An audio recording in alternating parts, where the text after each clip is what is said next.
சரி, அதனால ஆவாரம் பூ விற்கிது. பூ இது பவுடர். அப்படியா? பவுடர். சரி, அவங்களுக்கு அண்ணா நீங்கள் எங்கள்கிட்ட வாங்கிக்கோங்க. சரி ரசல்மா, இந்த போய் பின்னாடி போய் எழுது. இந்த பாரு, இங்கே பாருங்க பாரு, 108 108 எத்தனை? 216 போடு.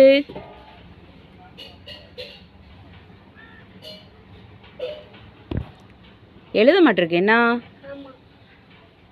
நம்ம போர்டு வாங்குவோம் என்ன? வலுவலுன்னு இருக்கு, எழுத மாட்டிருக்கு. எனக்கே எழுத கஷ்டமாக தான் இருக்கு. 16 இவ்வளோ குட்டியாக போட்டிருக்க. 6 மட்டும் பெருசாக போடு. 6 பெருசாக போடு, கொஞ்சம் நோட்டி போடு. சரி, இந்த பக்கம் வா. 26 2ஆல் வகுத்தா? போடு.